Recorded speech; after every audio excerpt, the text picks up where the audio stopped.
NCERT में जो अब तक के लेक्चर्स हैं वो आपके गूगल ड्राइव में भी अपलोडेड है, ठीक है. So as it is +1 NCERT economics, let me just take you to the chapter that we were on. So we were discussing कि लिबरलाइजेशन के पीरियड में हमने क्या क्या रिफॉर्म्स किए.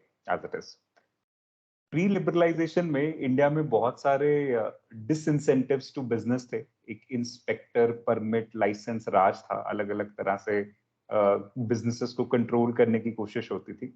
अब जब 1990s के टाइम पे हम क्राइसिस फेज में गए तो उसके बाद थोड़ा सा चेंज आना शुरू हुआ and we went into the reform aspect. और ये रिफॉर्म भी एज इट इज कुछ कंडीशनैलिटीज की वजह से था. वर्ल्ड बैंक और आईएमएफ से जब इंडिया को लोन लेना पड़ा तो उस बीओपी क्राइसिस या बैलेंस ऑफ पेमेंट क्राइसिस से डील करने के लिए, तो at that time they put those conditions on us कि भाई तुम्हें अपनी इकोनॉमी को लिबरलाइज, प्राइवेटाइज एंड ग्लोबलाइज करना है. तो अब इस लिबरलाइजेशन, प्राइवेटाइजेशन, ग्लोबलाइजेशन में एक्चुअली हमने किया क्या, ये देखना है, ठीक है. So let's come to the book and let's see what all measures have been placed in NCERT for that. NCERT does not cover 100% of this, so partially यहाँ पे दिया है, बाकी हम जब अपने फाइनल क्लासेस करेंगे तब उसमें डिस्कस करेंगे, ठीक है. So as pointed out in the beginning, the rules and laws which were aimed at regulating economic activities became a major hindrance in the growth and development. Liberalization was introduced to put an end to the restrictions and open the sectors of economy. कुल मिला के जो सरकार के द्वारा जब regulation करते हैं तो दैट इज इलिबरल. जब रेगुलेशन हटा दी जाएंगी दैट विल बी लिबरल. मतलब अपनी मर्जी से काम कीजिए. तो few liberalization measures were introduced in 1980s in the areas of industrial licensing, export import policy, technology upgradation, fiscal policy and foreign investment. 1980s का जो टाइम है ना, ये हम इसको बोलते हैं first wave of liberalisation in India. इस टाइम पे जब देखा जा रहा था कि ऑलरेडी इकोनॉमी में फॉरेन एक्सचेंज रिजर्व्स कम हो रहे हैं, हम उतना नहीं कमा पा रहे जितना कि हमें खर्च करने के लिए चाहिए फॉरेन एक्सचेंज, तो थोड़ा बहुत लिबरलाइजेशन इंट्रोड्यूस किया गया. खासतौर पे इंडस्ट्रियल लाइसेंसिंग में काफी एरियाज में छूट दी गई. जो MRTP एक्ट था, monopolistic and restrictive trade practices act, इसमें किसी भी कंपनी का जो साइज है उसको एक पर्टिकुलर लिमिट से बढ़ने नहीं देते थे. That limit was set at 25 crore rupees at first. अगर उससे ज्यादा होगा तो उसको 10 तरह की और रेगुलेशंस माननी पड़ेंगे. उससे बचने के लिए कंपनीज अपने आप को छोटा रखने की कोशिश करेंगे, ठीक है. तो 1980s में ये लिमिट थोड़ी बढ़ा देगी, तो उनको थोड़ा सा और एक्सपैंड होने दिया गया. उनको जो बैच सिस्टम ऑफ प्रोडक्शन था उससे थोड़ी छूट मिली. The amount of production that they could do, जो लाइसेंस से बियॉन्ड प्रोडक्शन अमाउंट है वो भी कर सकते थे. एक्सपोर्ट इंपोर्ट में थोड़ी सी लिबरलाइजेशन की गई. हम आमतौर पे एक्सपोर्ट में बोलते हैं कि promotion of export and liberalisation of import, इसकी तरफ बात करते हैं, ठीक है. Then technology upgradation as it is का उसका कंसर्न इतना ही था कि जो हमारे पब्लिक सेक्टर एंटरप्राइजेस हैं वो ऑब्सोलीट टेक्नोलॉजी पे काम कर रहे थे, पुरानी टेक्नोलॉजी पे काम कर रहे थे, तो उनको अपग्रेड करने के लिए, एफिशिएंसी बढ़ाने के लिए प्रोत्साहित किया गया. प्राइवेट सेक्टर एंटरप्राइजेस को भी कैपिटल सब्सिडी स्कीम दी गई. ये बोला गया कि ठीक है, आप अगर नई मशीनरी लेके आते हैं तो उस पर अगर आप लोन लेंगे तो उस लोन का कुछ हिस्सा गवर्नमेंट देगी, बाकी आप देंगे. फॉर एग्जांपल 15% गवर्नमेंट दे देगी, 85% उस लोन का आपको वापस करना है. इस तरह की स्कीम्स गवर्नमेंट ने शुरू की. Then the reform policies initiated in 1991 were more comprehensive. So let us study some areas, not all. Okay, some important areas such as industrial sector, financial sector, tax reforms, and foreign exchange markets, and trade and investment sectors, which received greater attention in and after 1991. So let's see one by one. So first is deregulation of the industrial sector. ये पहला कदम था जो 1991 industrial policy से आया. So in India, regulatory mechanisms were enforced in various ways. किस तरह से government जो है वो रेगुलेट करती थी इंडस्ट्री को, देखिए. पहला, industrial licensing, under which every entrepreneur had to get permission from the government officials to start a firm, close a firm और decide the amount of goods that could be produced. कुछ बनाना है, कुछ company खोलनी है, बंद करनी है, सब चीजों के लिए परमिशन चाहिए. Private sector was not allowed in many industries. हमने देखा schedule A, schedule B, schedule C, इस तरह से सेटिंग था. Some goods could be produced only in small scale industries and controls on price fixation and distribution of selected industrial products. तो इस तरह से वर्कआउट जो है वो चल रहा है. ठीक है, तो हर चीज के ऊपर गवर्नमेंट रेगुलेट करना चाह रही है इंडस्ट्री के अंदर. ठीक है, अभी उसमें चेंजेस क्या किया. So the reform policies introduced in and after 1991 removed many of these restrictions. Industrial licensing was abolished from almost all but product categories. तो मतलब सारी इंडस्ट्रियल लाइसेंसिंग खत्म कर दी, कुछ छोड़ के. वो कौन से हैं? Alcohol, cigarettes, hazardous chemicals, industrial explosives, electronics, aerospace, drugs and pharmaceutical. इसके ऊपर प्रीलिम्स में क्वेश्चन आता है यूपीएससी के अंदर भी कि कौन से ऐसे इंडस्ट्रीज हैं जिनके ऊपर इंडस्ट्रियल लाइसेंसिंग अबॉलिश नहीं की गई थी एज पर इंडस्ट्रियल पॉलिसी 1991. आज भी इन सबके लिए लाइसेंस चाहिए. ठीक है, okay. Then the only industry which are now reserved for the public sector are a part of defense equipment, atomic energy and railway transport. Up till 2020 ये statement ठीक थी, अब नहीं है. आत्मनिर्भर भारत अभियान जब कोविड-19 चला तो उसके बाद आत्मनिर्भर भारत अभियान लाया गया. अब प्राइवेट सेक्टर डिफेंस में है, तो हम बनाना चाहते हैं इंडिया में खुद के डिफेंस इक्विपमेंट, तो उनको अलाउ किया गया. एटॉमिक एनर्जी के अंदर भी अब प्राइवेट सेक्टर पार्टिसिपेशन शुरू हो गया, रेलवेज के अंदर भी हो गया. तो 2019-2020 के बाद ये वाली पर्टिकुलर स्टेटमेंट अब होल्ड नहीं करती. Now those are not reserved for public sector, they are also open to the private sector. Okay, maybe partially, but they have been open. So this statement is now no longer valid in NCERT. आगे चलिए.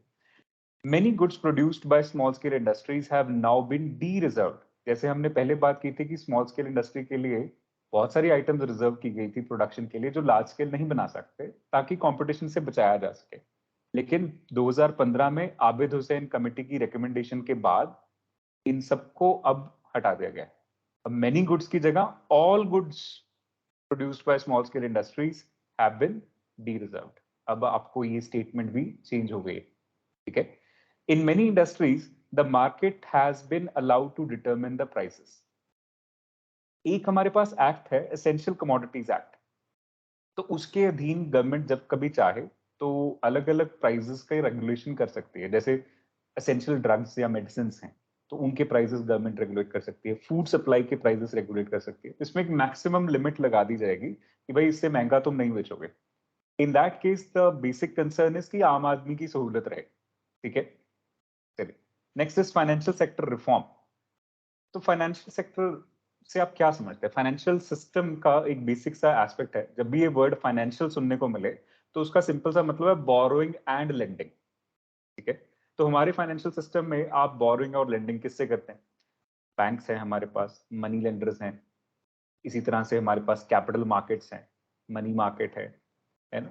तो अलग अलग markets हैं जिनके अंदर companies, government या आम आदमी जाके पैसा बोरो कर सकता है या उनको पैसा लेंड कर सकता है. ठीक है.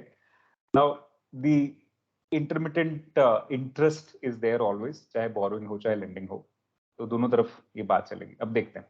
So financial sector includes financial institutions such as commercial banks, investment banks, stock exchange operations, and foreign exchange markets. The financial sector in India is regulated by the RBI. You may be aware that all banks and other financial institutions in India are regulated through various norms and regulations of the RBI. तो Banking Regulation Act है एक हमारे पास, उसके तहत RBI इन सबको regulate करता है. The RBI decides the amount of money that the banks can keep with themselves, fixes the interest rates, nature of lending to various sectors, etc. There is something called as priority sector lending norms. जब हम economy की full class लगाएंगे तो उसके अंदर आएगा. ठीक है. One of the major aims of the financial sector reforms is to reduce the role of RBI from regulator to facilitator of financial sector. ये जो पर्टिकुलर एस्पेक्ट है ना, फ्रॉम रेगुलेटर टू फैसिलिटेटर, ये सारे का सारा एस्पेक्ट गुड गवर्नेंस के agenda से जुड़ा है. तो आप इस टर्म को बहुत बार सुनते होंगे न्यूज में इधर उधर, गुड गवर्नेंस. तो गुड गवर्नेंस में यही हो रहा है कि पहले state was the actual provider of everything under the welfare state model. Welfare state model के अंदर होता क्या था कि सारी जिम्मेदारी जो है वो गवर्नमेंट की है कि भाई तुम ही हमारे रक्षक हो, तुम ही हमारे पालनहार हो और तुम ही देखोगे कि हमें क्या क्या चाहिए और उस हिसाब से चीजों को प्रोवाइड भी करोगे, तुम्हारी रिस्पॉन्सिबिलिटी है। लेकिन होगा क्या ना कि जब पॉपुलेशन बढ़ती जाएगी, शुरुआत में तो बढ़िया, स्टेट को भी मजा आएगा, आम जनता को भी मजा आएगा, ठीक है, कि जिनको वोट दी थी वो वाकई में हमारे पालनहार हैं और वो कुछ हमारे लिए कर रहे हैं। लेकिन जैसे जैसे पॉपुलेशन बढ़ेगी वैसे वैसे स्टेट की रिसोर्सेज के ऊपर स्ट्रेन भी पड़ेगा। इस वजह से वो लोगों को उतना नहीं दे पाएंगे जितना वो देने चाहते थे या देना दे रहे थे पहले, क्योंकि पॉपुलेशन बढ़ने के साथ साथ वो सब जो फ्री एस्पेक्ट है वो डिस्ट्रीब्यूट होता चला जाएगा। Ultimately it will not be sufficient for everybody. Yeah so then that welfare state model is bound to fall. उसकी जगह फिर हम थोड़ा सा मॉडल शिफ्ट करते हैं जिसमें स्टेट डायरेक्ट प्रोवाइडर की बजाय फैसिलिटेटर हो जाता है, रोइंग की बजाय स्टीयरिंग करता है, ठीक है, क्रिएट और डिस्ट्रीब्यूट की बजाय कैटलाइज करता है। सो उसका काम का जो पूरे का पूरा आइडियोलॉजी है वो शिफ्ट हो जाता है। इस आइडियोलॉजिकल शिफ्ट को हम गुड गवर्नेंस एजेंडा बोलते हैं, ठीक है। तो इसी के तहत जो अब के स्टेट मॉडल्स हैं वो डायरेक्ट प्रोविजन में उतना विश्वास नहीं रखते। कुछ पुराने सिस्टम चले आ रहे हैं डायरेक्ट प्रोविजन वाले, लेकिन अब धीरे धीरे वो खत्म होते चले जाएंगे। ठीक है, आगे बढ़ते हैं। यही आरबीआई के हाल है, यही हर इंस्टीट्यूशन के साथ हो रहा है। जी जी प्लीज बताइए सर। इनकी ये जो आइडियोलॉजी जैसे आपने बताया कि चेंज होती है, तो ये चेंज होके सर किसके पास जाती है? जैसे कोई प्राइवेट सेक्टर के पास? नहीं, चेंज आइडियोलॉजी होने का मतलब क्या है ना कि जैसे हम पहले बात करते थे कि सोशलिज्म और कैपिटलिज्म, इस तरह से बात करते थे।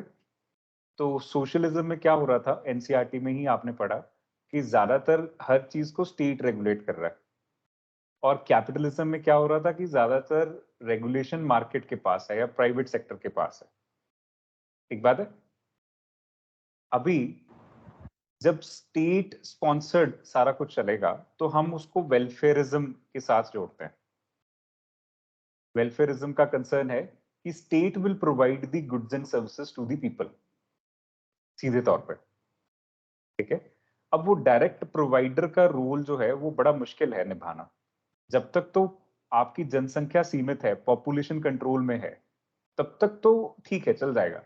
लेकिन जैसे जैसे पॉपुलेशन बढ़ती चली जाएगी, it will become difficult for the state to provide for everybody, क्योंकि स्टेट की कैपेसिटी लिमिटेड है।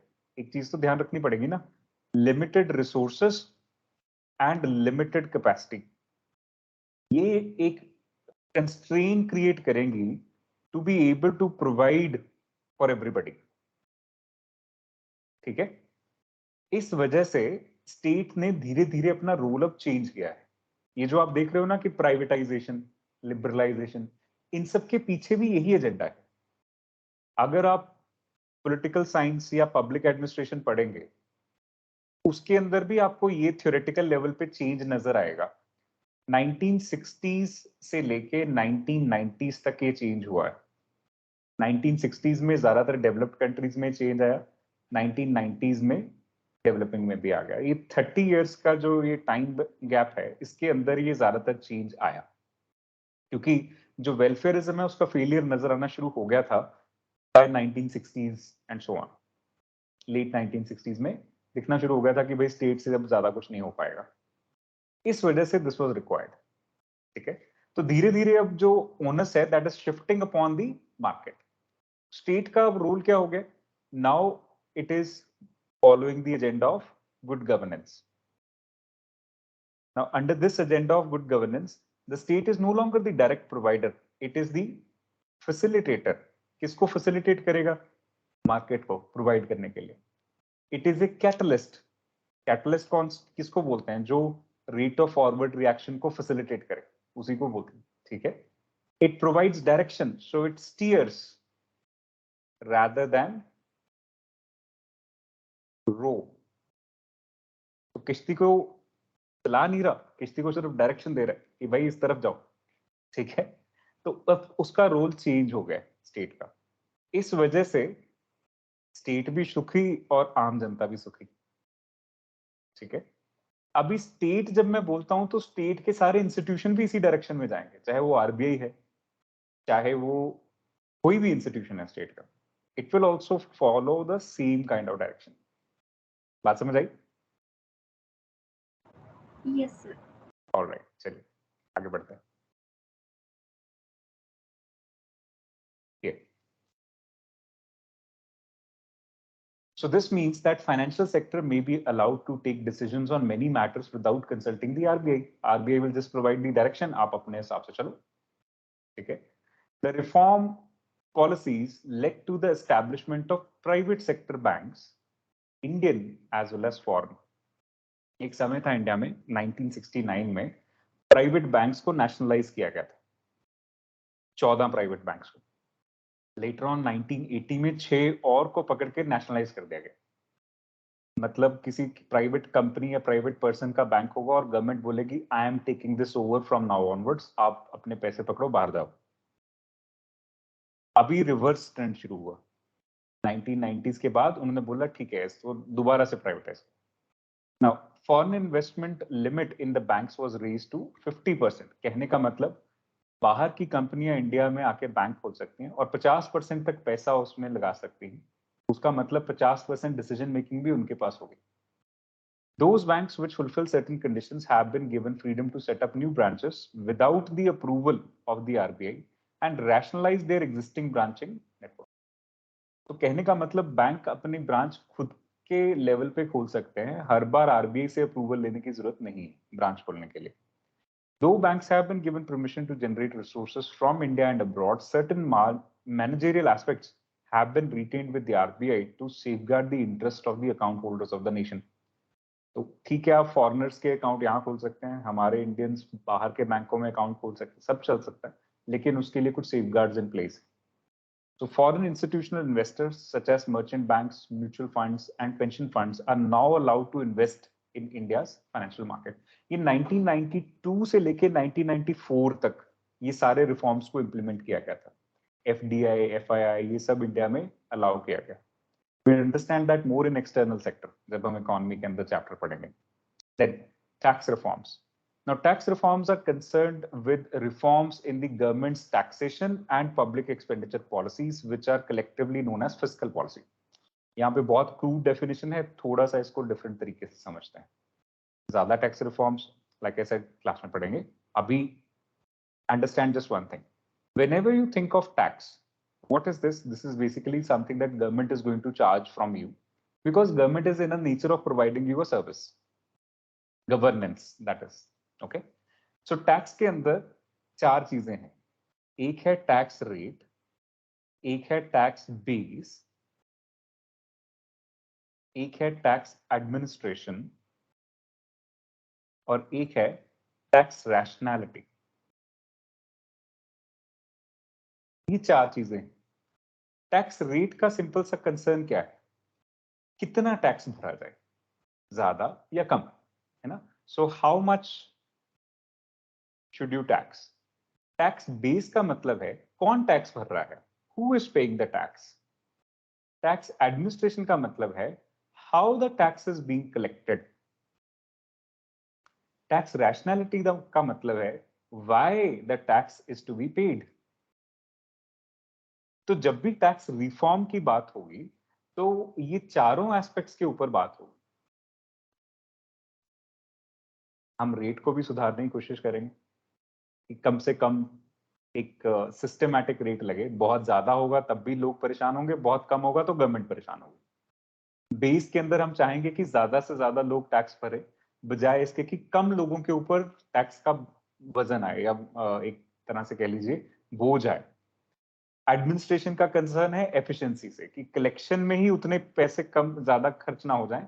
पता चला आपने सिस्टम तो बहुत अच्छा बना लिया टैक्स कलेक्शन का, लेकिन वो मेंटेन करना मुश्किल हो रहा है। Efficient system of tax collection होना चाहिए। रैशनैलिटी का मतलब आम जनता के मन में ये धारणा तय हो जाए कि भाई गवर्नमेंट अगर मेरे से टैक्स ले रही है तो मेरा कुछ फायदा ही कर रही है, मेरा नुकसान नहीं। टैक्स भरने में मेरा फायदा है, ये एक बेसिक रैशनैलिटी सबके मन में तय हो जानी चाहिए। ठीक है, तो ये टैक्स सिस्टम का बेसिक्स है। इसी के रिफॉर्म की बात होती है जब भी होती है। ठीक है, चलिए समझ आ गया, चलिए आगे। Okay, so there are two types of taxes, one are direct and the other are indirect. Direct taxes किसको बोलते हैं? They consist of incomes of individuals as well as profits of business enterprises. Since 1991, there has been continuous reduction in taxes on individual incomes as it was felt that the rates of income tax were an important reason for tax evasion. जितना ज्यादा tax rate होगा उतना ज्यादा लोग tax से बचने की कोशिश करेंगे, ये कोशिश करेंगे कि मैं छुपा लूं अपनी इनकम कहीं ना कहीं से. It is now widely accepted that moderate rates of income tax encourage saving and voluntary disclosure of income. मुझे अगर पता हो कि टैक्स कम है तो मैं फिर कोशिश करूंगा कि ज्यादा से ज्यादा इनकम दिखाई जाए, वाइट इनकम मेरे पास ज्यादा हो. The rate of corporation tax, which was very high earlier, has been gradually reduced. आजकल करीब 25% के आसपास है, किसी टाइम पे 60% भी हुआ करता था. Efforts have also been made to reform indirect taxes. तो indirect tax जैसे आप कोई मार्केट से चीज खरीदने जाते हैं तो उसके ऊपर जो आपको आजकल जीएसटी लगता है तो that is the indirect tax. Direct tax क्या है, जो आपको अपनी इनकम के ऊपर देना पड़ेगा किसी ना किसी तरीके से, डायरेक्टली आप ही के ऊपर चार्ज है. ठीक है, अभी सिर्फ इतना समझो डायरेक्ट टैक्स और इनडायरेक्ट टैक्स के लिए.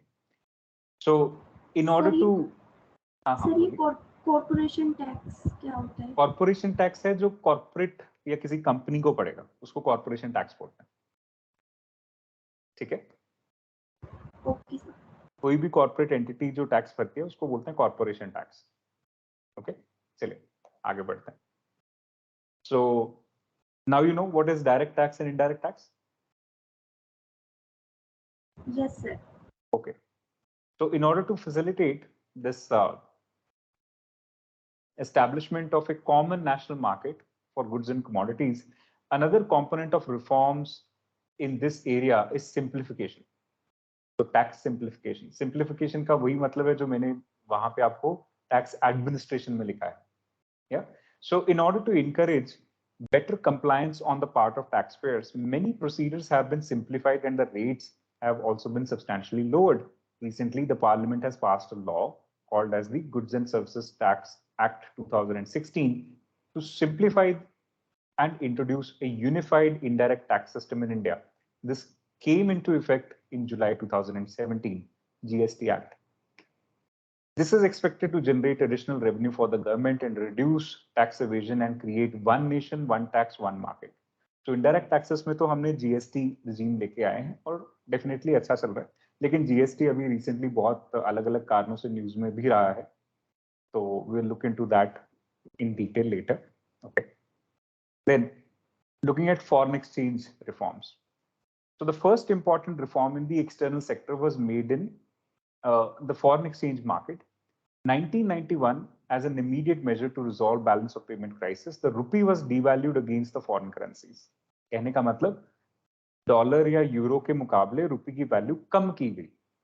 दो टर्म्स हैं यहाँ पे, एक होती है डिवैल्यूएशन, एक होती है डेप्रिसिएशन. डिवैल्यूएशन हम तब बोलते हैं जब सरकार अपने करेंसी की वैल्यू खुद गिरा दे. डेप्रिसिएशन तब होती है जब मार्केट में डिमांड सप्लाई के बेसिस पे किसी करेंसी की वैल्यू ऊपर या नीचे जाए. नीचे जाने को डेप्रिसिएशन बोलेंगे, ऊपर जाने को एप्रिसिएशन बोलेंगे. ठीक है, तो मार्केट के अंदर डिमांड सप्लाई फैक्टर से अपने आप होने वाली चेंज को बोलेंगे डेप्रिसिएशन अगर कम हो रहा है, एप्रिसिएशन अगर बढ़ रहा है. गवर्नमेंट अगर अपनी ही करेंसी की वैल्यू कम करे based on its own policy decision, तो फिर उसको बोलते हैं डिवैल्यूएशन. ठीक है, okay. So this led to an increase in the inflow of foreign exchange. ऐसा क्यों होगा? सिंपल सी बात सोचिए, मैं अपना 1 रुपया लेके अगर किसी कंट्री में जाऊं और मुझे उस 1 रुपए की वैल्यू ज्यादा मिलेगी अगर उस कंट्री के अंदर इन टर्म्स ऑफ करेंसी, तो मुझे फायदा होगा.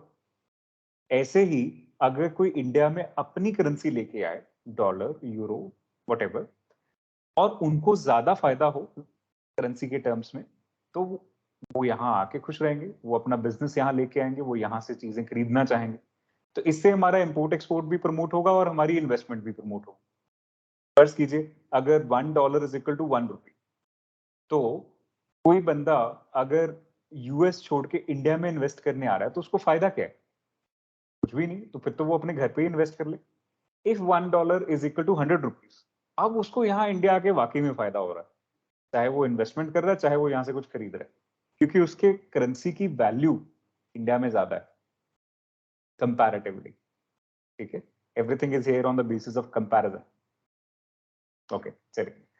It also set the tone of free determination of rupee value in the foreign exchange market from the government control. Now, more often than not, markets determine exchange rate based on the demand and supply of foreign exchange. अभी भी लेकिन हमारा जो system है ना exchange rate का, वो free float नहीं है या मार्केट डिटरमिन्ड नहीं है 100%. गवर्नमेंट उसमें कहीं ना कहीं कभी ना कभी इंटरवेंशन करता है जब उसको लगे कि रुपए की वैल्यू बहुत ज्यादा गिर गई या अननेचुरली ऊपर जा रही है. तब आरबीआई क्या करेगा, मार्केट में इंटरवेंशन करेगा, रुपए की वैल्यू बढ़ाने की या कम करने की कोशिश करेगा बाय सेलिंग और बाइंग दी फॉरेन करेंसी. ठीक है, क्योंकि the entire relationship will depend upon demand and supply. Let me talk about this a little more, because ये जो एक्सचेंज रेट सिस्टम है ये थोड़ा सा कभी कभी कुछ डाउट बच्चों के मन में क्रिएट कर सकता है. देखो, I said that price of everything is based upon its demand and supply. The relationship is very simple. Price is directly proportional to demand over supply. Whether it is the price of a currency, whether it is the price of a commodity, or whether it is the price of a stock, share, or anything else. Okay. So now, if in a particular market or in a particular economy, let's say this is the Indian economy. Okay. Now in Indian economy, if there is too much rupee currency, the amount of rupee currency increases too much, while the foreign currency is less, then the value of foreign currency will be more, because they are like, मुझे रुपए use करके dollar खरीदने हैं, इनकी दोनों के बीच में exchange हो रहा है, या रुपया यूज करके कोई और फॉरेन करेंसी खरीदनी. अगर इसकी सप्लाई मेरी इकोनॉमी में कम है तो फिर इसकी वैल्यू मेरी इकोनॉमी में ज्यादा होगी. ऐसा ही पाकिस्तान इकोनॉमी में इसकी सप्लाई अलग होगी तो वहां इसकी वैल्यू डिफरेंट होगी अगेंस्ट पाकिस्तानी करेंसी. ठीक है, because they are two competing things like this. Now this is called as bilateral exchange. Bilateral exchange जब हम दो करेंसीज को कंपेयर कर रहे हैं तब बोलते हैं. इस एक्सचेंज को गवर्नमेंट अगर डिटरमिन करता है तो इसको बुरा माना जाता है आज के टाइम पे, क्योंकि अगर गवर्नमेंट डिटरमिन कर रहा है तो वो रियल कंडीशन नहीं है, वो गवर्नमेंट की क्रिएट की गई कुछ आर्टिफिशियल कंडीशन है. लेट्स से इंडियन गवर्नमेंट आज कुछ बोल दे कि भाई $1 इज इक्वल टू ₹5, ऐसा कुछ बोल दे, ये दिखाने के लिए कि रुपए की वैल्यू बड़ी अच्छी है. तो फिर होगा क्या, मुझे ये मालूम है कि वर्ल्ड मार्केट में तो ऐसा कुछ नहीं है. वर्ल्ड मार्केट में तो यूएस डॉलर की वैल्यू बहुत हाई है, मेरे को तो ये क्लैरिटी है ना. तो मैं क्या करूंगा, जितने मेरे पास ये रुपए हैं मैं इकट्ठे करके आरबीआई पहुंच जाऊंगा. मैं बोलूंगा ठीक है जी, ये गवर्नमेंट ने बोला है $1 इज इक्वल टू ₹5, ये पकड़ो रुपीस, डॉलर दे दो. रैदर मैं तो क्या करूंगा, बैंक से लोन लूंगा रुपए और डॉलर में ले लूंगा, और उसके बाद डॉलर इंटरनेशनल मार्केट में कन्वर्ट कर लूंगा. ये इंटरनेशनल मार्केट में तो ऐसा कुछ नहीं है ना. तो n नंबर ऑफ करेंसीज जो इससे ज्यादा वैल्यू की है, तो I can convert into that. This is the reason why the government does not do too much exercise.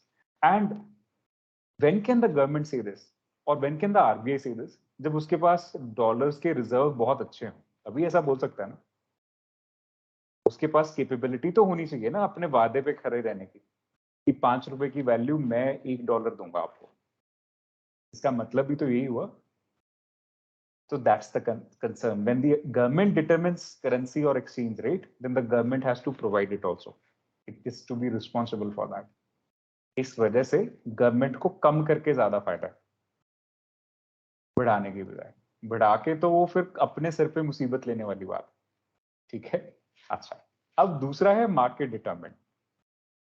Market determinant में गवर्नमेंट का कोई रोल नहीं है.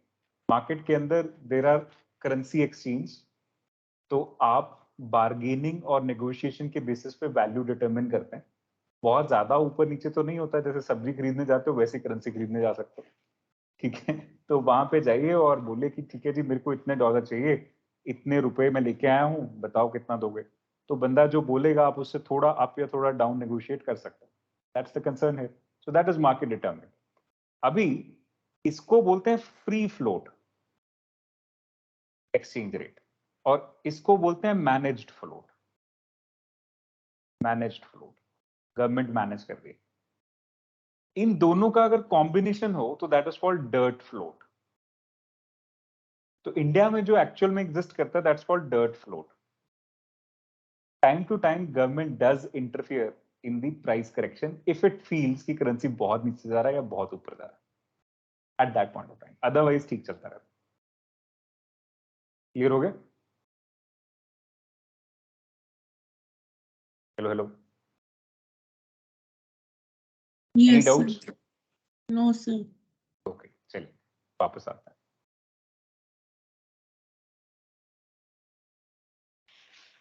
Now the trade and investment policy. So liberalization and trade and investment regime was initiated to increase international competitiveness of industrial production and also foreign investment and technology into the economy. The aim was to promote efficiency of the local industries and adoption of modern technology. तो आमतौर पे trade liberalisation के पीछे हमारा concern ये रहा है कि हमारे लिए नई मार्केट मिल जाए जो भी इंडिया में बन रहा है, और दूसरा जो भी हमारी इंडस्ट्री है उसको नई टेक्नोलॉजी बाहर से मिल जाएगी, क्योंकि इंडिया में तो उतनी जबरदस्त टेक्नोलॉजी बन नहीं रही. आज की डेट में आप ज्यादातर गैजेट्स जो यूज कर रहे हो वो इम्पोर्टेड टेक्नोलॉजी के बेसिस पे हैं. Now in order to protect domestic industries India was following a regime of quantitative restrictions on imports. Quantitative का मतलब क्या है? कम क्वांटिटी में मंगाने की कोशिश कर रहा है. उसके लिए क्या कर सकते हैं? So this was encouraged through tight control over imports and by keeping the tariffs very high, जैसे हमने पहले देखा. So permits और quota system होता था. These policies reduced efficiency and competitiveness, which led to slow growth of manufacturing sector. The trade policy reforms aimed at dismantling of quantitative restrictions on import and export. पहला. दूसरा, reduction of tariff rates, and third, removal of licensing procedures for the imports. Import करने के लिए भी licence होता था और बहुत हाई इंपोर्ट ड्यूटीज लगती थी, टैक्सेस लगते थे कुछ इंपोर्ट करने के लिए, और रिस्ट्रिक्शंस होती थी कि इतना ही इंपोर्ट कर सकते हो. मेजर इश्यूज, फॉर एग्जांपल मुझे याद है जब हम छोटे थे ना तो हमारे घर में एक बहुत बड़ा सा सोनी का कलर टीवी होता था बॉक्स वाला. हाँ. तो अभी वो जब पापा कभी घूमने गए जापान तो ले आए, वहां से ले तो आए, लेकिन जब फिर वो ना 4 साल बाद थोड़ा सा खराब होना शुरू हुआ. जब खराब होना शुरू हुआ तो पता चला कि भाई इसके पार्ट्स तो अब यहाँ पे तो मिलते नहीं, इंपोर्ट करने पड़ेंगे. It took 6 months to get its power supply imported into India through some connections in Delhi. Imagine. So this is the kind of thing that we need to avoid. अब आप सोच के देखो कि इंडिया में कुछ भी उस टाइम पे जो चल रहा होगा 1980s के अंदर, तो 80s में जो भी चीजें चल रही हैं उन बेचारों को जो भी अपने गैजेट्स या मशीनरी कोई इंडस्ट्री में लगा रखी है, this is just a television at home, it's for entertainment, but imagine somebody having a textile industry or somebody having some other industry where the gadgets have been imported from abroad, and now to repair them the basic spare part will also take 5-6 months to come. वो अपनी production कैसे करेंगे, efficiency कैसे maintain करेंगे? Very difficult. तो ये trouble होता था. So import licensing was abolished except in case of hazardous and environmentally sensitive industries. Quantitative restrictions on imports of manufactured consumer goods and agricultural products also fully removed from April 2001. ये world trade organisation के तहत हमारा एक agreement होता था 1991 के अंदर, ये WTO नॉर्म्स के अधीन हमने 2001 में रिमूव किया. Export duties have been removed to increase the competitive position of Indian goods in the international market. तो ये भी किया गया. So over a period of time, we liberalized a lot. We loosened the control over the people, loosened the control over the over the industry, so that it can actually work. That's liberalization. Now comes privatization. See, here one basic concept you have to understand is disinvestment. जब तो हम किसी एक particular enterprise में पैसा डाल रहे हैं तो उसको बोलते हैं इन्वेस्टमेंट. जब पैसा निकालना शुरू करेंगे तो बोलेंगे डिसइन्वेस्टमेंट. तो गवर्नमेंट जब पब्लिक सेक्टर एंटरप्राइजेस में पैसा डाल रही है, इन्वेस्टमेंट निकाल रही है, तो disinvestment. So it is basically we are trying to do disinvestment in public sector enterprises. Okay. So privatization of public sector enterprises is by selling off the part of equity, that means the shares of the public sector enterprise, to the public, and that is known as disinvestment. आम जनता को share बेचने. Now, government companies are converted into private companies in two ways. One, by withdrawal of the government from the ownership and management, and two, by outright sale of public sector companies. तो दो तरह से कर सकते हैं.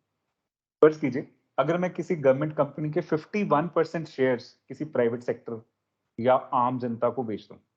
Private sector means एक company को बेचना, आम जनता मतलब 51% शेयर इन्वेस्ट कर दिए, जो मर्जी खरीद ले.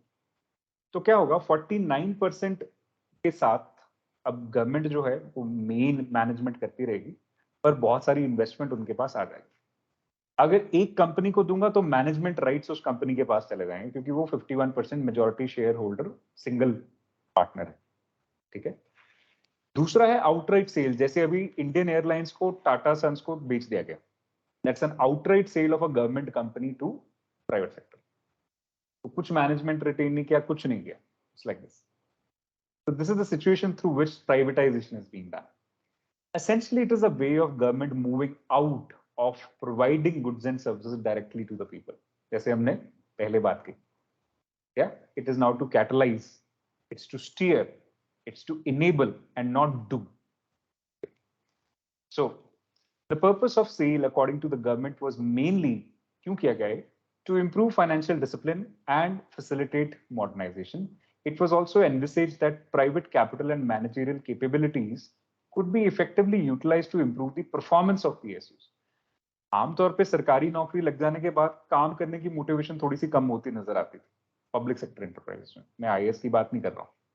तो इस वजह से इनको अब प्रमोशन तो विद टाइम मिल ही रही थी जितने भी लोग वहां पे थे, बट एफिशिएंसी या परफॉर्मेंस के ज्यादा क्राइटेरिया नहीं होते थे. इस वजह से कोशिश किया गया कि they should be now put into the private sectors hand so that they are working fine. Yeah many a time they have proved better off in the hands of private sector. Okay, now moving on. The government envisaged that privatization could provide strong impetus to the inflow of FDI also, foreign direct investment. क्योंकि जब आप share बेच रहे हैं तो बाहर से भी तो कोई आके उसके शेयर खरीद सकता है. The government has also made attempts to improve the efficiency of PSUs by giving them autonomy in taking managerial decisions. जो महारत्ना, नवरत्ना और मिनी रत्ना तीन तरह के स्टेटस दिए गए हैं, इन सबके अंदर अलग अलग लेवल पे managerial autonomy in terms of the investments they can do, acquisitions they can do, business deals which the public sector enterprises can make. तो उनको अलग अलग तरह से इस तरह का स्टेटस दिया गया है, Maharatna, Navratna, Miniratna. Next is globalisation. So globalisation is just linking the economies together, integration of world economies. उससे फायदा क्या होगा, एक तो वैल्यू चेन इंटीग्रेशन होती है, जैसे हमने वैल्यू एडिशन के बारे में समझा था फर्स्ट लेक्चर के अंदर, और दूसरा एफिशिएंसी आती है प्रोडक्शन में, सेल में, फॉरवर्ड बैकवर्ड लिंकेजेस सुधरेंगे. तो इन सब के लिए ये काम किया गया.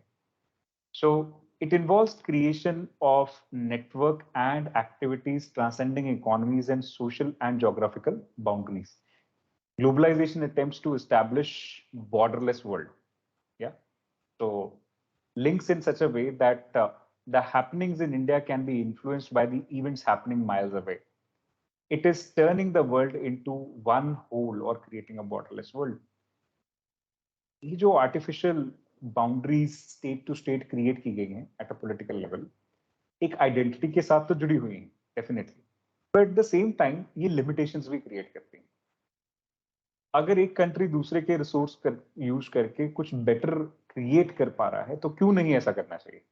ये ग्लोबलाइजेशन का एक बेसिक क्वेश्चन है. मोर ओवर, जब वर्ल्ड वॉर खत्म हुआ ना 1945 के अंदर, उसके बाद ग्लोबलाइजेशन के बारे में ज्यादा चर्चा शुरू हुई. 1944 में ब्रेटन वुड्स कॉन्फ्रेंस बुलाया गया, जिसमें अभी भी वर्ल्ड वॉर चल रहा है और ये सोचने की कोशिश हो रही है कि भाई अब थर्ड वर्ल्ड वॉर आने से रोका कैसे जाए. तो उसका एक सोल्यूशन ये निकाला गया कि अगर my money is invested in your country and your money is invested in my country, my businesses are running in your country and your businesses are running in my country, then we will not bomb each other's countries, है ना, क्योंकि हमारे interest जुड़े हुए हैं आपस में।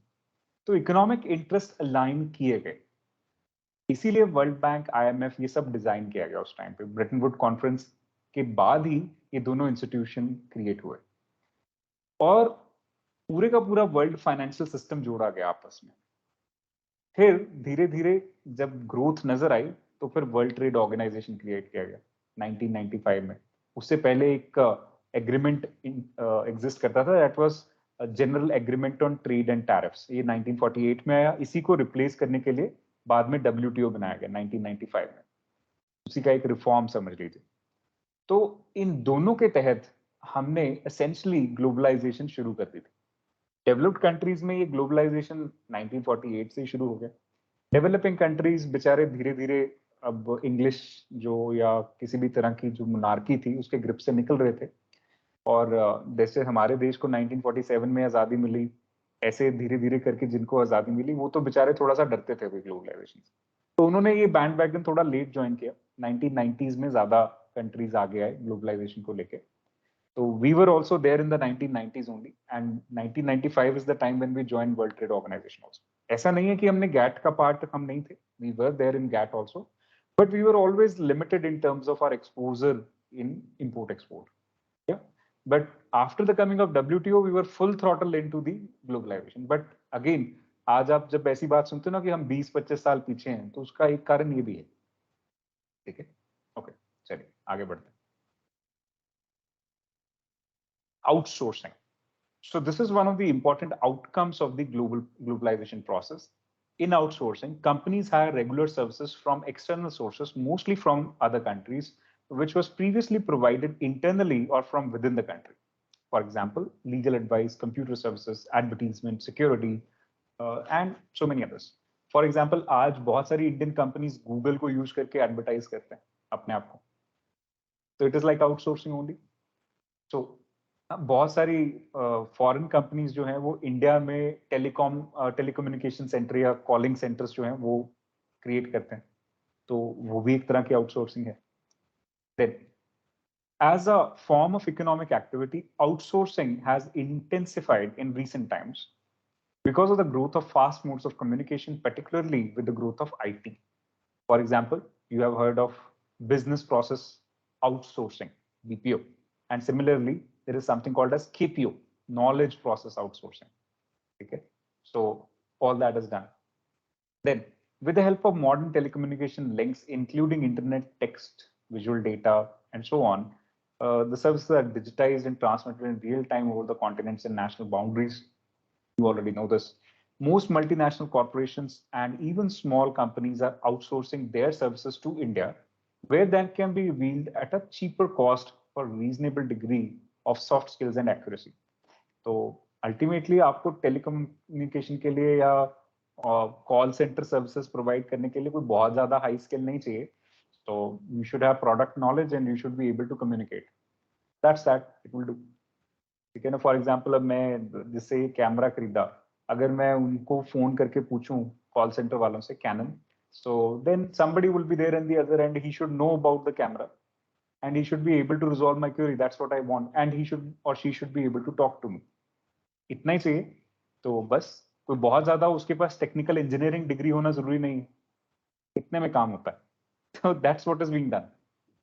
Now let's understand WTO. So the WTO was founded in 1995 as the successor to GATT, General Agreement on Trade and Tariffs. GATT was established in 1948 with 23 countries as the Global Trade Organization to administer all multilateral trade agreements by providing equal opportunity to all the countries in the international market for trading purposes, चाहे developing हो चाहे developed हो. WTO is expected to establish a rule-based trading regime, ताकि जो developed है ना वो अपने आप market capture करके ना बैठ जाए, in which nations cannot place arbitrary restrictions on trade. एक चीज जो WTO हमेशा negate करता है वो है arbitrary restrictions on trade. किसी भी तरह से आप ट्रेड रिस्ट्रिक्ट ना करें. In addition, its purpose is to also enlarge, international market. Yeah.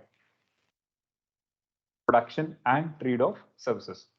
To ensure optimum utilization of the world resources and to protect the environment, the WTO agreements cover trade in goods as well as the services, and to facilitate international trade through removal of tariff as well as non-tariff barriers and providing greater market access to all member countries. So, ये WTO का basic mandate है.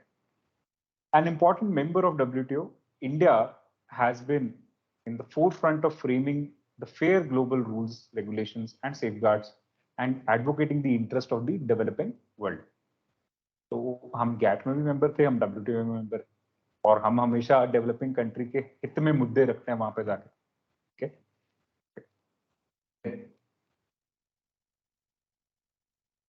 So this is the growth of growth of GDP and major sectors in percentage. तो overall India की growth कैसे रही, ये जब planning पढ़ेंगे ना तो तब ध्यान से पढ़ेंगे, अभी ज्यादा टेंशन नहीं लेना. ठीक है. Then some scholars question the usefulness of India being a member of WTO as major volume of international trade occurs among developed nations. India का ना जो वर्ल्ड ट्रेड के अंदर हिस्सेदारी है, अगर उसकी बात करी जाए तो आज भी 3% से कम है. ठीक है. Around 2.7% of the world trade is done by India in terms of import export. Yeah. So they also say that while developed countries file complaints over agricultural subsidies given in their countries, developing countries feel cheated as they are forced to open their markets for developed countries but not allowed to access the market of developed countries. What do you think? We'll discuss that more in the agreement on agriculture जब WTO को अलग से पढ़ेंगे. Yeah. So the reform process has completed 1.5 decades since its introduction, more than that now. So क्या हुआ उसके बाद reform process के अंदर, क्या हमें वाकई फर्क पड़ा पॉजिटिवली, क्या क्या हुआ? So the post 1991 India has witnessed a rapid growth in GDP on a continual basis for about 2 decades. The GDP has grown from 5.6% back in 1980 to 1991 to 8.2% in 2007 to 2012. तो अगर हम मैं लॉन्ग टर्म ट्रेंड बोलूं आपको तो 7% के आसपास हमारा ग्रोथ रेट रहा है जीडीपी का पिछले 20 साल में, एवरेज अगर ली जाए. ठीक है. तो जीडीपी में डेफिनेटली सुधार आया है. सो ग्रोथ रेट ठीक है इंडिया में, और ग्रोथ रेट एक मेजर फैक्टर है इन्वेस्टमेंट को इंडिया में अट्रैक्ट करने के लिए, क्योंकि डेवलप्ड इकोनॉमीज के अंदर ग्रोथ रेट आता है करीब 2 से 3%. बहुत अच्छा ग्रोथ रेट होगा तो 2 से 3% आएगा, आमतौर पे 0 से 1% के बीच में रहेगा. फॉर एग्जाम्पल यूएसए, अगर हमारी इकोनॉमी में 7 से 8% ग्रोथ रेट आता है तो फिर ज्यादातर लोग इंडिया में इन्वेस्ट करना चाहेंगे, क्योंकि सारी चीजें ग्रोथ रेट से ही तो जुड़ी. 7 से 8% एवरेज इकोनॉमी का ग्रोथ रेट आने का मतलब ये होता है कि किसी एक सेक्टर का ज्यादा आ रहा है और किसी एक सेक्टर का कम आ रहा है. फॉर एग्जाम्पल एग्रीकल्चर में 3% ग्रोथ रेट होगा और सर्विसेज सेक्टर में 9-10% के आसपास का ग्रोथ रेट होगा, इंडस्ट्री कहीं बीच में होगा. इन सब का एवरेज निकलेगा, that is going to be somewhere near 7%. So that's why we have more and more investments coming in services sector. Got the basics? इस तरह से ग्रोथ रेट कैलकुलेट होता है. प्राइमरी, सेकेंडरी और टर्शरी का तीनों का अलग अलग हो सकता है और इन्वेस्टमेंट्स भी अलग अलग अट्रैक्ट होंगे. So the opening of economy has led to rapid increase in foreign investment and foreign exchange reserves. The foreign investment, which includes FDI and FII, has increased to about 73.5 billion US dollar in 2014-15. That's the last this was updated, but अभी तो ये figure बहुत छोटी सी है हमारे लिए. Now we are talking about yearly about at least 85 billion dollars के आसपास का हमारे पास होना चाहिए. इससे ज्यादा हो तो बहुत अच्छा है. India is seen as a successful exporter of auto parts, engineering goods, IT, software, textile, and these days also generic pharmacy. देसी दवाइयाँ. So rising prices has also been kept under control. That means inflation has been checked. On the other hand, the reform process has widely criticized for not being able to address some of the basic problems of the economy, especially in the areas of employment, agriculture, industry, infrastructure development, and fiscal management. अभी भी काफी सुधार करने बाकी हैं Indian economy को लेके, तो उन सब चीजों पे धीरे धीरे जैसे कैपेबिलिटी बनेगी वैसे वैसे सुधार करेंगे. ओके, चलिए. So growth and employment. So what's the issue here? So though the GDP growth rate has increased in the reform period, scholars point out that the reform-led growth has not generated sufficient employment opportunities in the country. तो इसका concern क्या है? We have a jobless growth sort of in India. इस तरह से भी कुछ जो critics हैं वो इसके बारे में बात करते हैं. Jobless growth, yeah? इसके वो जब हम basic concept पढ़ेंगे तो there is something called as employment elasticity. That means for every 1% growth in GDP, how many new jobs are getting created? That's what we want to check here. So here the number of new jobs getting created with growth are very less in India. That's the concern for India. Then there is reforms in agriculture. So we tried land reforms, we failed. 6% के आसपास ही land reform हुए थे India में first phase के अंदर. Second phase के अंदर अभी डिजिटाइजेशन चल रहा है, लैंड एक्विजिशन की लॉज को हम सुधारने की कोशिश कर रहे हैं, लेकिन बहुत ज्यादा कोई अभी तो काम नहीं हो रखा. ठीक है, हम लैंड को लेके अभी भी फिक्स में. We are trying to, like I said, कि हम एक अलग अलग पोर्टल्स बना रहे हैं जिसमें हम लिंक कर रहे हैं डिजिटल रिकॉर्ड्स को, so that we have clarity. आज अगर आप Punjab and Haryana high court में जाएंगे तो 70% लिटिगेशन जो है वो लैंड को लेके, ठीक है, जमीन को लेके केसेस चलते हैं. तो ये धीरे धीरे सुधरने की जरूरत है. ठीक है, anyhow, then public investment in agriculture sector, especially in infrastructure, which includes irrigation, power, roads, market linkages, and R&D, has fallen in the reform period. बहुत ज्यादा इन्वेस्टमेंट नहीं आ रही इंफ्रास्ट्रक्चर को लेके और इन एज इट इज एग्रीकल्चर को लेके. तो ये एक बैकएंड है, क्योंकि जब तक किसी भी एक सेक्टर में इन्वेस्टमेंट नहीं आएगी तो वो आगे कैसे बढ़ेगा. तो एग्रीकल्चर में ये मेजर कंसर्न है. और किसान कर नहीं पा रहा है इन्वेस्टमेंट क्योंकि उसके पास छोटी छोटी जमीनें हैं, वो बेचारा अपना खाना ही मुश्किल से चला रहा है. So further, the removal of fertilizer subsidy has led to increase in cost of production, which has severely affected small and marginal farmers. And this sector has been experiencing number of policy changes as a reduction on import duties of agricultural products, removal of MSP, and lifting of quantitative restriction on agricultural products. अलग-अलग changes आते रहे. जैसे बिहार में MSP है ही नहीं, वहां पे कोई सिस्टम नहीं है MSP का, मिनिमम सपोर्ट प्राइस, जिसपे सरकार किसान की फसल खरीदे. तो प्राइवेट सेक्टर के बेसिस पे ही चलेगा सब कुछ. तो इस तरह के पॉलिसी चेंजेस जब आते हैं तो फिर किसान बेचारा अपनी मजदूरी कैसे करे. It has to be certainty. Like I said in that circle that I was making in the yesterday's lecture, that in policy there are two requirements. One, it has to be proactive. मतलब आपको जरूरत पड़ने से पहले policy में positive changes आ जाएं जो आपको इनेबल करें. दूसरा, the policy has to be stable. एक बार जब वो चेंजेस आ गए फायदे के लिए, उसके बाद वो स्टेबल रहे ताकि आप उसको अडेप्ट या अडॉप्ट कर लें. ठीक है, रोज पॉलिसी चेंज होता रहेगा तो it's very difficult for you to adapt. Yeah so this has adversely affected the farmers. Moreover, because of export oriented policy strategies in agriculture, there has been a shift from production for domestic market towards the production for the export market, focusing on cash crops in lieu of the production of food grains. So this has put a pressure on the prices of food grains. For example, India में अगर हम T और coffee और spices इन सब चीजों के ऊपर ज्यादा वर्कआउट करना शुरू करते हैं कैश क्रॉप्स के अंदर, then it creates trouble in terms of food crop. क्योंकि लैंड तो उतना ही है, फार्मर भी वही है, तो उनकी एनर्जी हम कहाँ यूटिलाइज कर रहे हैं, that creates a trouble.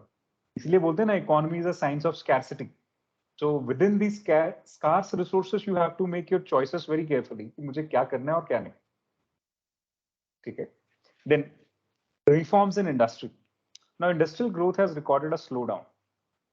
This is because of decreasing demands of industrial products due to various reasons such as cheaper imports, inadequate investment in infrastructure, etc. तो आज बहुत सारी चीजों को लेके यही इशू है. इंडिया में आप कुछ बनाओगे महंगा पड़ेगा, बाहर से चाइना से इधर उधर से इंपोर्ट कर लोगे सस्ता पड़ेगा. तो ये कंसर्न. फिर in a globalized world, developing countries are compelled to open up their economies to greater flow of goods and capital from developed countries and rendering their industries vulnerable to imported goods. अभी एक तरफ Apple का iPhone है और एक Indian कोई लावा company के बनाया हुआ फोन है, तो ऑब्वियस चॉइस है जिसके पास जेब में पैसे हैं वो थोड़ा सा एप्पल की तरफ जाएगा. ये इशू होता था. इसकी वजह से अब इंडियन कंपनीज बेचारे उतना नहीं कम्पीट कर पाएंगे. That's the concern why the industry is not able to evolve at a higher pace. So cheaper imports have thus replaced demand for domestic goods. Domestic manufacturers are facing competition from imports. Infrastructure facilities, including power supply, have remained inadequate due to lack of investment. आज भी India को जितनी power चाहिए ना, बस उतनी ही बनती है इंडिया में. चाइना में 6 गुना ज्यादा बनती है. तो वो अपनी कंट्री की तो पावर रिक्वायरमेंट है ही, आसपास की कंट्रीज को भी पावर एक्सपोर्ट कर देता है. ठीक है, एक एग्जांपल देता हूं इसकी. The amount of iron ore in India is much more. In fact, it's the third largest in the world as compared to China. China has almost no iron reserves, Still, China produces 20 times more steels than India does. And most of iron ore, it imports from India. ऐसा क्यों? क्योंकि iron ore से steel बनाने के लिए main ingredient power है, वो India के पास है नहीं. तो जब तक हमारे पास पावर सरप्लस नहीं है, जितना आयरन ओर है उसको हम इंडिया में स्टील बना के बेचने की बजाय सीधा आयरन ओर ही बेच रहे हैं. वैल्यू एडिशन तो खत्म होगी, वो तो फिर चाइनीज कंपनीज ही खाएंगी. समझ आ रहा है? ये ट्रबल है. Okay, now globalization is thus often seen as creating conditions for free movement of goods and services from the foreign countries that adversely affect local industry and employment opportunities in developing countries. So globalization की dark side भी है. So moreover, a developing country like India still does not have the access to the developed countries market because of high non-tariff barriers. ये क्या होता है?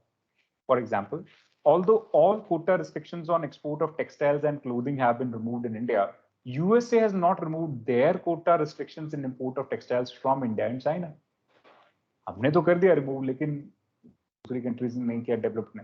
इसी तरह से यूरोप में आपने कुछ बेचना है तो आपको उनके स्टैंडर्ड्स फॉलो करने पड़ेंगे. टेक्निकल रिस्ट्रिक्शंस हैं, चाहे वो फ्रूट्स एंड वेजिटेबल्स हैं, चाहे कार्स हैं, चाहे कुछ भी है. For example euro 6 norms.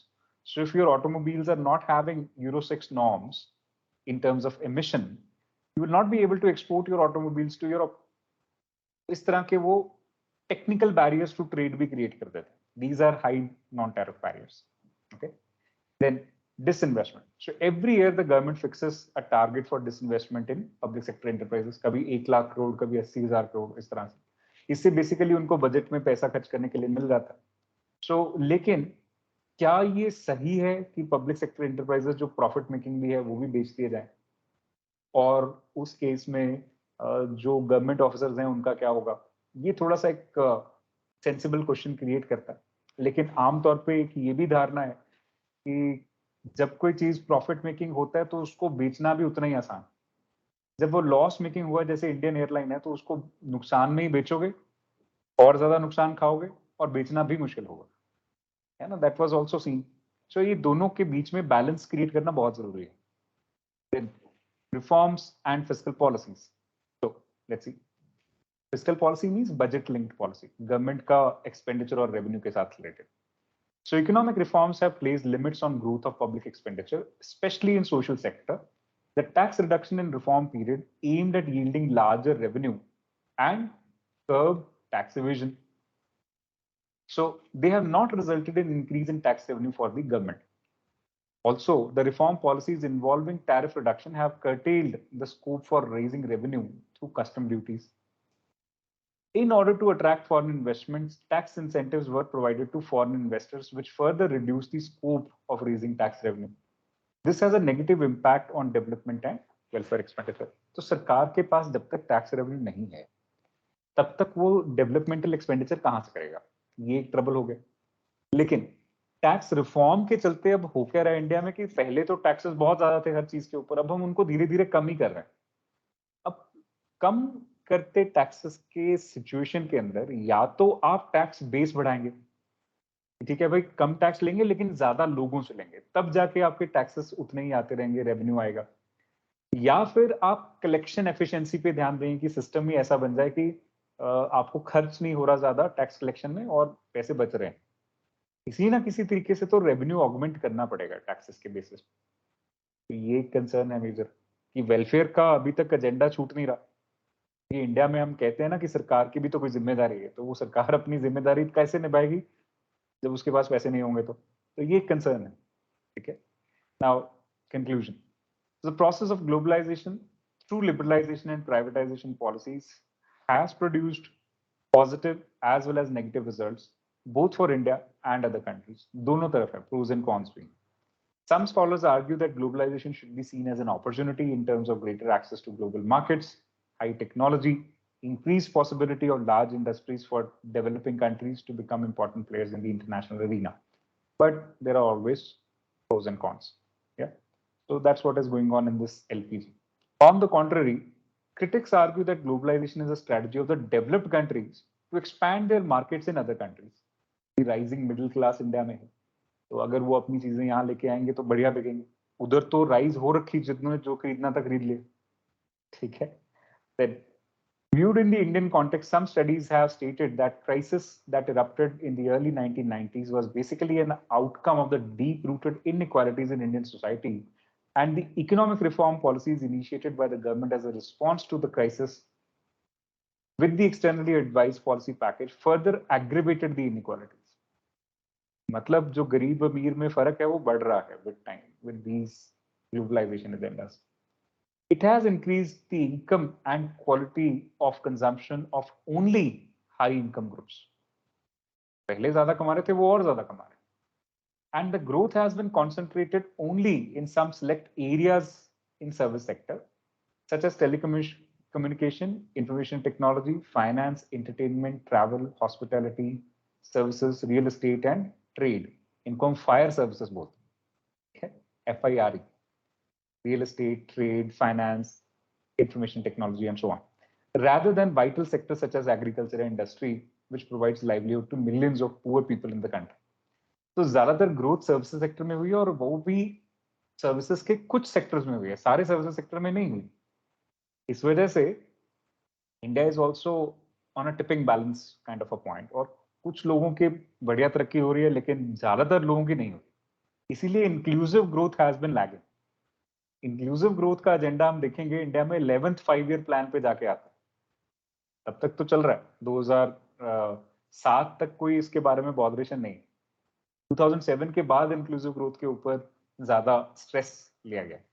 या हालांकि इक्विटी की बात होती थी, लेकिन as an economic agenda it came on later. So you understood LPG? Any doubts?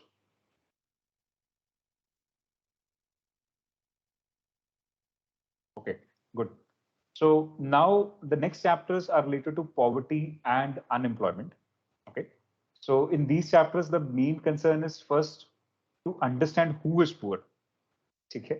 So poverty की definition जो है ना, वो सबसे एक main criteria की poverty होती क्या है, गरीबी को कैसे define किया जाए. क्योंकि define करने के पीछे एक purpose है. Government would want to mitigate the situation of poverty so that people can be taken out of poverty. Yes or no? That's the reason we are trying to define the poor. Otherwise, what's the need? We know that people are poor or people are rich. Now, poverty को देखने के दो तरीके. एक होता है absolute और एक होता है relative. Absolute poverty में हम ये बोलते हैं कि बंदे के पास बेसिक जरूरतें पूरे करने के लिए भी कुछ नहीं. That is the concept of absolute poverty. रोटी, कपड़ा, मकान. ठीक है. रिलेटिव पॉवर्टी का मतलब होता है कि एक बंदे के कंपैरिजन में दूसरा अमीर या गरीब है. तो जब रिलेटिव पॉवर्टी बोलेंगे तो दूसरा गरीब है, इस तरह से. लाइक अंबानी के कंपैरिजन में शायद मैं भी गरीब. रिलेटिव पॉवर्टी शायद, क्या पक्का ही है. ठीक है. So this is the situation. So now in our government sense, in a developing economy, which one will be more important, absolute or relative? What do you think? Absolute. Absolute. Very good. क्योंकि हमें तो ये सुनिश्चित करना है कि आम इंसान के पास खाने के लिए सफिशिएंट हो, पहनने के लिए कपड़े हो, पानी हो पीने के लिए, हेल्थ सर्विसेज बेसिक उसको मिल जाए, रहने के लिए कुछ मिल जाए, जगह मिल जाए. ये सुनिश्चित कर लेना अपने आप में पॉवर्टी से हम उसको बाहर निकाल पाएंगे. लेकिन हम यहां तक भी नहीं जाते. जो हमारे यहाँ पे डेफिनेशन है ना, वो कैलोरी बेस्ड है. उसके देखो, हम गवर्नमेंट के लेवल पे सिर्फ इतना ही चिंतित हैं कि बंदे को खाने को मिल रहा है नहीं, सर्वाइव कर लेगा वो.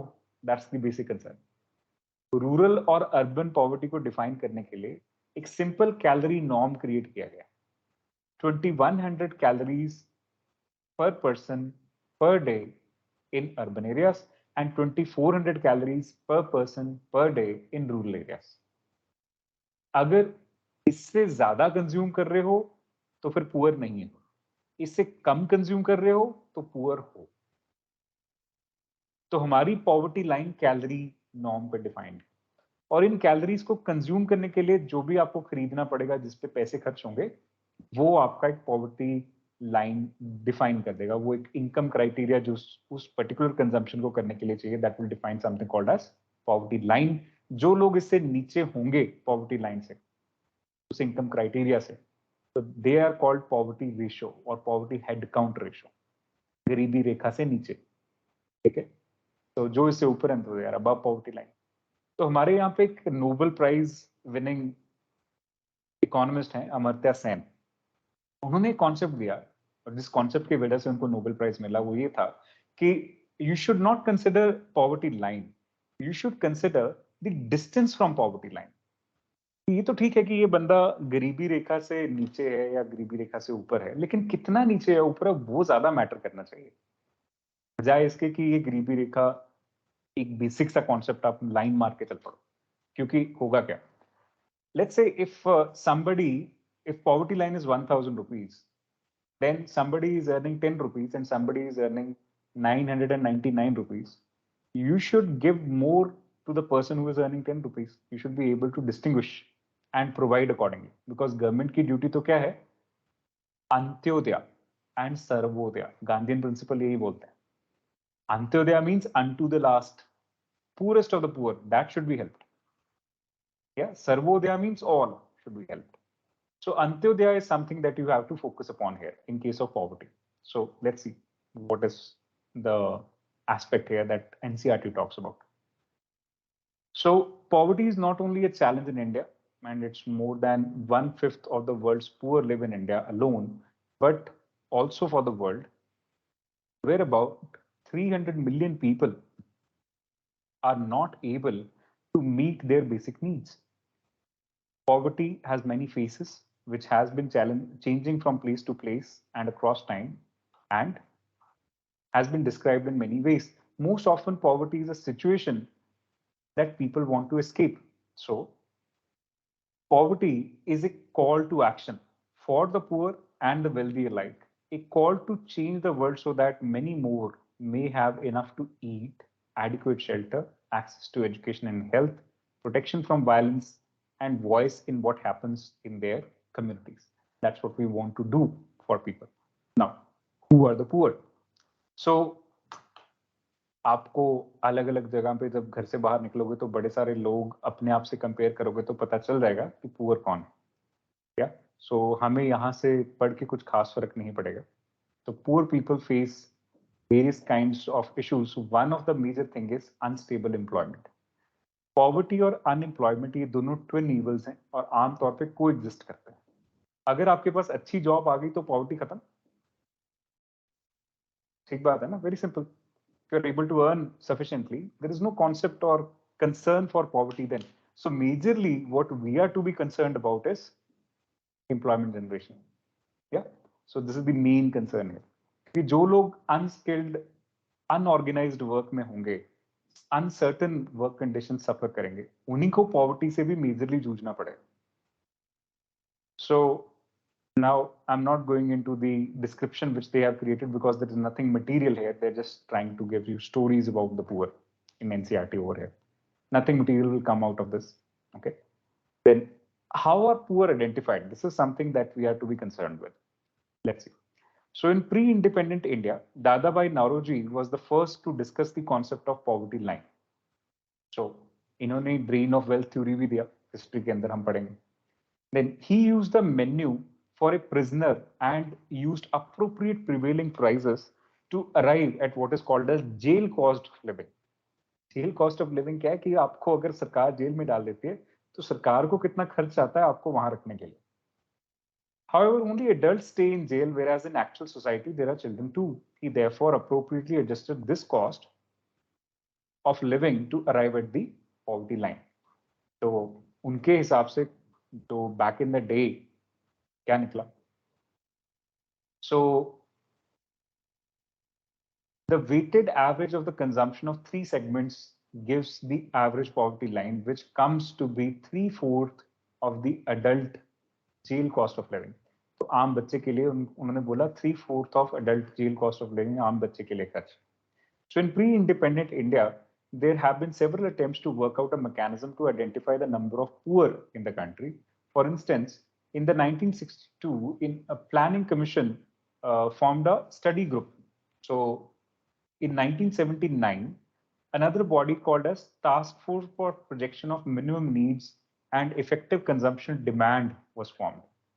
तो अलग अलग ग्रुप्स हमारे प्लानिंग कमीशन ने क्रिएट किए हैं टू अंडरस्टैंड कि भाई ये पॉवर्टी लाइन का कॉन्सेप्ट है क्या. तो उस पॉवर्टी लाइन कॉन्सेप्ट को बार बार डिफाइन एंड रीडिफाइन हम करते आ रहे हैं. ठीक है, अब देखिए. सो एज इट इज इसकी जो सही अप्रोच है ना, वो तो जब आप क्लास में हम एक बेसिक चार्ट बनाएंगे, timeline. So there is something called as various committees have been formed in India. Actually, जो हम आज poverty line की definition follow करते हैं, that's based upon the Suresh Tendulkar committee. Yeah. So Tendulkar committee ने 2005 में जो एक basic guidelines दी, उसके basis पे आज poverty line define होती है. कितना किसी का consumption expenditure होना चाहिए, और उसके basis पे we are trying to take the poverty into consideration. So let's see. There are many ways of measuring poverty. One way is to determine it by monetary value, that is per capita expenditure, of the minimum calorie intake that is estimated at 2400 calories for a rural person and 2100 calories for a person in urban areas. ये वाली limits जो हैं ये India में basic poverty line की understanding provide करते हैं. ठीक है. Now, based on this, in 2011-12, the poverty line was defined for rural area as a consumption worth rupees 816 per month and for urban areas at rupees 1000. तो 2011-12 के prices पे poverty line ये है फिलहाल. ठीक है. Though the government uses monthly per capita expenditure as a proxy for income of household to identify the poor, do you think this mechanism satisfactorily identifies the poor households in our country? Actually, no, because it will create a poor average. Yeah. तो हमारी जो दो तीन तरह की poverty की definition है. There are chronic poor, there are transient poor and then there are non poor. Chronic poor वो हैं जो लॉन्ग टर्म से गरीबी ही चल रही है जिनके परिवार में, वो कभी भी पॉवर्टी लाइन से ऊपर नहीं आते. So they are always poor and usually poor. Two kinds of people are there. Second है transient poor. ये जब COVID-19 का सिचुएशन आया था तब ये थोड़ा सा फैशन में आया कि बहुत सारे लोग जो हैं गरीबी रेखा से थोड़े ऊपर थे वो नीचे चले जाएंगे बिल्कुल. They will be called as churning poor. And बहुत जो गरीबी रेखा के थोड़ा ऊपर सर्वाइव कर रहे थे, आराम से चल रहे थे, वो एकदम से फॉल करेंगे. They are occasionally poor. And then there are people who are never poor, जो पॉवर्टी लाइन से हमेशा ऊपर ही. इस तरह से chronic, transient and non-poor तीन categories इंडिया में बनती हैं. ठीक है. So that's how we are defining poverty line. So it's the monthly per capita expenditure class. Okay. In that we try to see कि कोई बंदा 2400 कैलोरी पर डे और 2100 कैलोरी पर डे अर्बन और रूरल और urban के अंदर consume करने के लिए कितने पैसे खर्च कर रहा है, उसके हिसाब से हम पॉवर्टी लाइन फिक्स करते हैं. Now this is the concept of Amartya Sen जिसके बारे में मैंने बात किया. So he talked about the distance from poverty line. Yeah. So he developed something called as Sen index for trying to make an understanding of this. Okay. Now what is the number of poor in India? This is called as the head count ratio. That means the number of people who are below poverty line. Yeah. So let's try and understand this. So the official data of poverty line is made available to the public by, यहाँ लिखा planning commission, लेकिन हमारे पास अब planning commission की जगह पे कौन सा बॉडी है? NITI Aayog. Yeah. So today it is NITI Aayog. So it is estimated that on the basis of consumption expenditure collected by the National Sample Survey Organization. अब ये भी आज इसको सिर्फ एक नाम देते हैं NSO, National Statistical Organization. पहले हमारे पास दो अलग अलग ऑर्गेनाइजेशंस होती थी. They are both part of Ministry of Statistics and Program Implementation. एक मिनिस्ट्री है, उसके तहत दो बॉडीज थी. एक थी सेंट्रल स्टैटिस्टिकल ऑर्गेनाइजेशन CSO और एक होता था ये NSSO. CSO ज्यादातर इकोनॉमिक इंडिकेटर्स के बारे में बात करता था, NSSO सोशल इंडिकेटर्स के बारे में बात करता था। अभी इन दोनों को कंबाइन करके एक बना दिया गया, that is NSO, national statistical organisation. This happened in 2019-2020। तो खैर, NSO will create gather the data and provide it to NITI Aayog. अब ये इस तरह से हो गया, and NITI Aayog will then make it public। Okay? So in 1973-74, more than 320 million people were below poverty line, and in 2011-12, they were about 270 million people. So as it is, poverty headcount ratio तो नीचे आ रहा है, लेकिन अभी COVID-19 के चलते हो सकता है थोड़ा सा इससे ज्यादा फिगर आपको मिले। तो यहाँ पे अब यही डिस्कस्ड है कि कितने percent poverty as it is increase या डिक्रीज हुआ over a period of time. Just give it a reading, not a big deal. इसके जो आज के कॉन्सेप्ट हैं उसमें हम मल्टी डायमेंशनल पॉवर्टी इंडेक्स की बात करेंगे, और उसके थ्रू पता चलेगा कि ज्यादा पॉवर्टी कैसे है। आज हम पॉवर्टी को सिर्फ इनकम या कंजम्पशन के एक्सपेंडिचर के बेसिस पे नहीं देखना चाहते, because we want to have a whole scale aspect to that. So will study that when we go into poverty and unemployment. Just go through this till then. So what causes poverty? किस वजह से गरीबी होती है? कभी कभी मुझे लगता है गरीबी एक चॉइस भी है। I might be very wrong and maybe very offending in saying that, but मुझे ऐसा लगता है, क्योंकि अगर मेरे को अपॉर्चुनिटी हो पढ़ाई करने के लिए, तो थोड़ी पढ़ाई गवर्नमेंट करवा देती है राइट टू एजुकेशन के थ्रू, और उसके बाद बहुत सारे ऐसे सोशल ऑर्गेनाइजेशन हैं जहां पे स्कॉलरशिप्स भी अवेलेबल हैं। तो अगर मेहनत की जाए और पढ़ लिया जाए और स्किल डेवलप कर ली जाए, तो पॉवर्टी से बाहर आ सकते हैं। और पढ़ना जरूरी नहीं है, कुछ लोग मैंने देखा बिल्कुल अनपढ़ है लेकिन बड़े अमीर हैं। क्यों? उनके आइडियाज, उनका hard work. So sometimes poverty can be a choice also. People just try and make peace with poverty sometimes. Yeah, life ऐसी होती। They'll start saying things like this. भगवान ने जो दिया ठीक है, बस over satisfied. So my message to the youth will be, please don't be satisfied.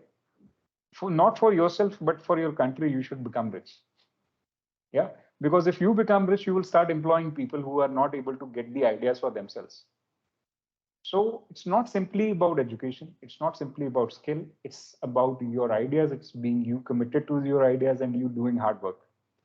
तो उसके बेसिस पे बहुत कुछ कर सकते हो। So sometimes I would still think that poverty is a choice. Yet there can be circumstances through which you go through and you are poor for a while, but you can always turn them around. Yeah. So unless कुछ ऐसा हो रहा है कि आप कुछ कर ही नहीं पा रहे, और ऐसा क्यों है कि आप कुछ कर नहीं पा रहे? Anyhow, so the causes of poverty lie in the institutional and social factors that mark the life of the poor. The poor are deprived of quality education and unable to acquire skills which fetch better incomes. Also, access to healthcare is denied to the poor. The main victims of caste, religious, and other discriminatory practices are also poor.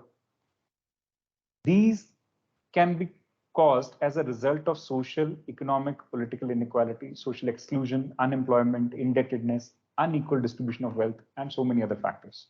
इसमें कुछ एक particular concern British का भी है, क्योंकि हम उनके द्वारा भी गरीब किए गए। सो in general, it is because of low capital formation, lack of infrastructure, lack of demand, population pressure, and lack of social or welfare nets. तो अगर जनरल गवर्नमेंट के लेवल पे बताना हो तो ये कंसर्न।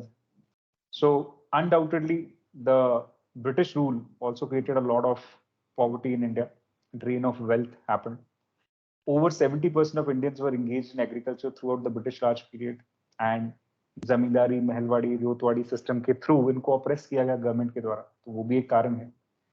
फेमीन्स होती थी, फूड क्रॉप की जगह कैश क्रॉप प्रोड्यूस होता था, तो वो भी एक कारण है। So main goal of the British Raj was to provide a market for British exports and to have India service its debt payment to the Britain, and for India to provide manpower to the British imperial armies. So that British Raj also impoverished people in India. So that is also a consideration. But since independence, now we are 75 years into independence. Can we today hold British Raj responsible? No, we have to work and we have to take charge of ourselves and the government and our nation.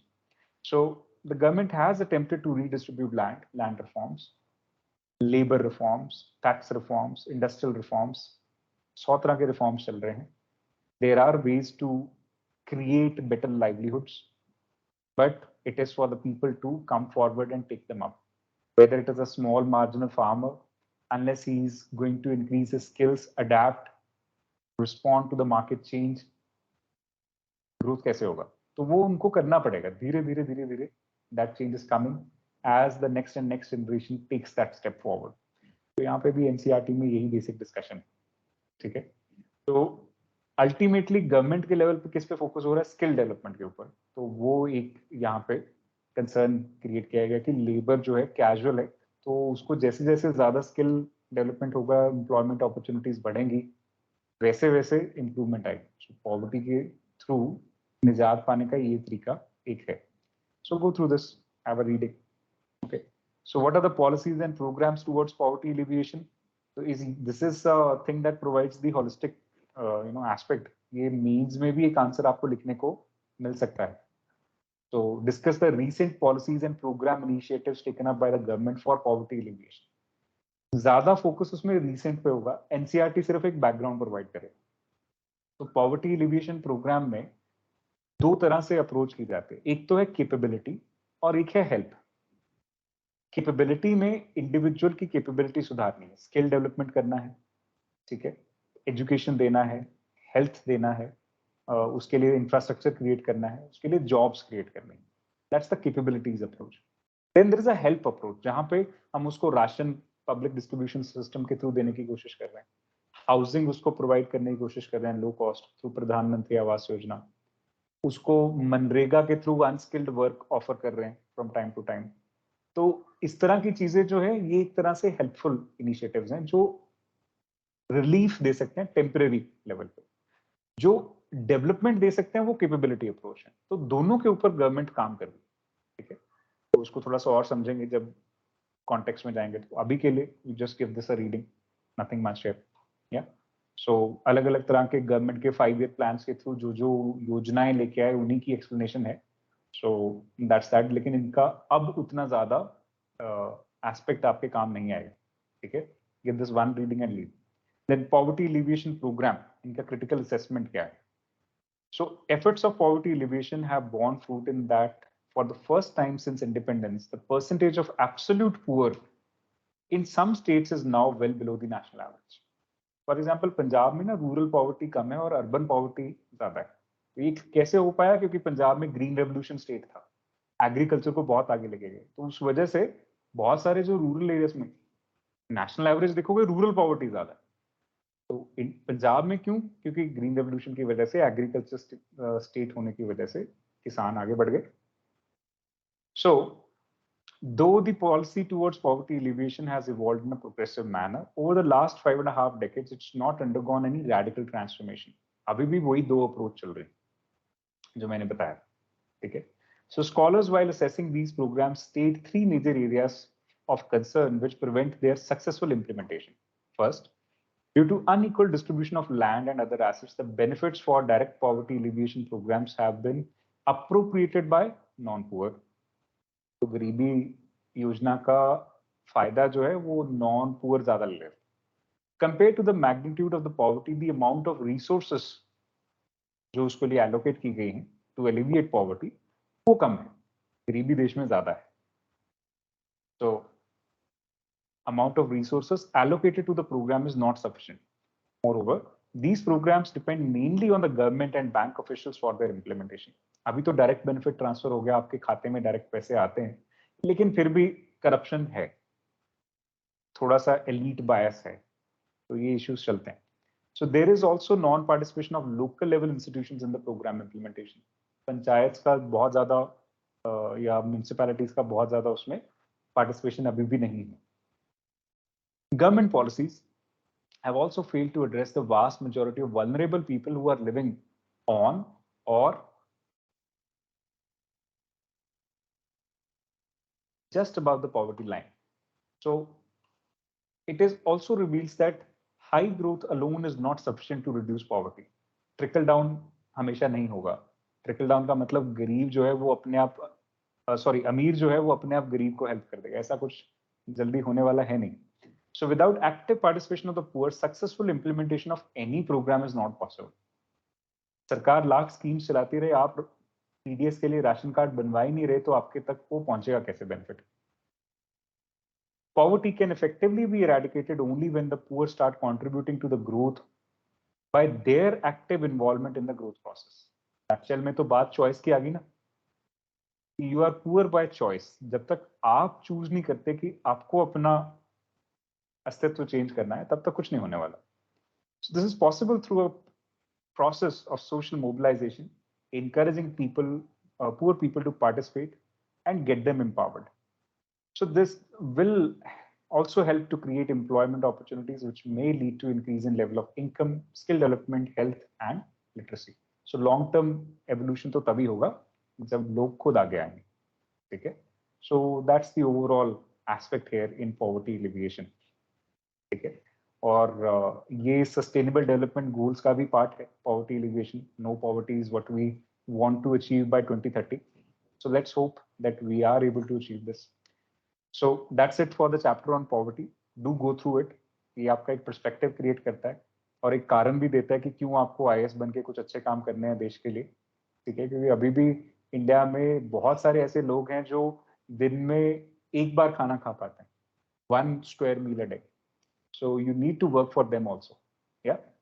So that's that. फिर कल को next chapter continue करेंगे। आज के लिए इतना ही। Thank you. Have a good day. If you have any doubts, please ask.